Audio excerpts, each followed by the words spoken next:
नमस्कार, आपण पाहताय नमस्ते धाराशिव न्यूज। मी संदीप कोकटे आपल्या सर्वांचं मनपूर्वक स्वागत करतो।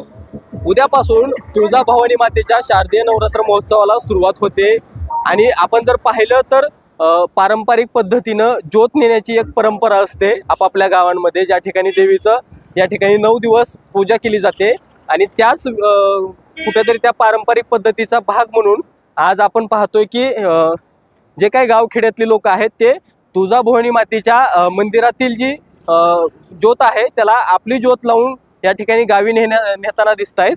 आपल्यासोबत अजून एक तसेच देवीचे भक्त आहेत जे की आता त्यांच्या गावी ही ज्योत घेऊन जात आहेत आणि बातचीत करणार आहोत की कुठून आलेले आहेत, कुठं जाणार आहेत, किती किलोमीटरचा प्रवास झाला आहे आणि एकंदरीतच काय अनुभव आहे। मला सांगा, कुठून आलात तुम्ही?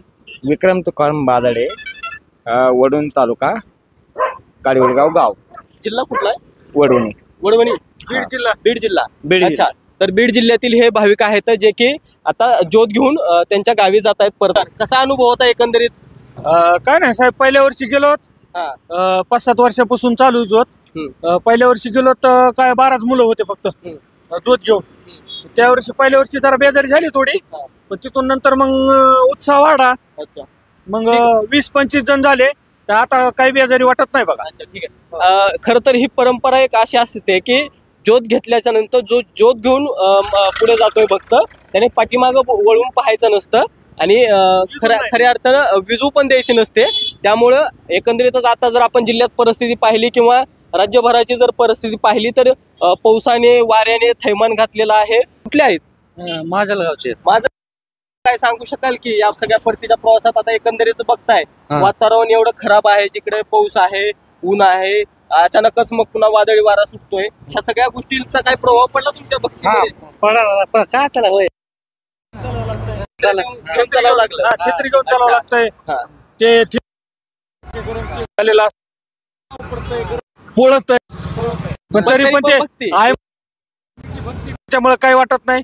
वारा असेल, पावसाचा थैमान असेल किंवा त्या पावसाच्या जी काय त्यामुळे काय कुठल्याही पद्धतीचा फरक पडत नसल्याचं म्हणता येईल।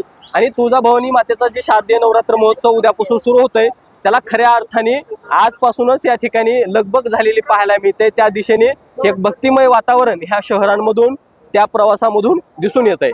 दादा, तुळजापूरहून ज्योत घेऊन आपल्या गावी निघालेले आहेत, एकंदरीतच काय अनुभव होता?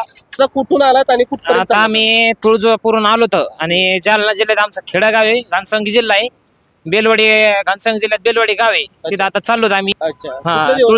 तुळजापूरची आईच आहे तिथं एक। अच्छा, ठीक आहे। मला सांगा, सध्या वादळी वारं सुरू आहे, पाऊस सुरू आहे जागोजागी आणि अशा या पावसामध्ये तुमचा पायी प्रवास आहे ही ज्योत घेऊन, कसा एकंदरीत अनुभव आहे? म्हणजे आता पाऊस वारा संपूर्ण आहे पण आम्ही समजत नाहीत काही याला।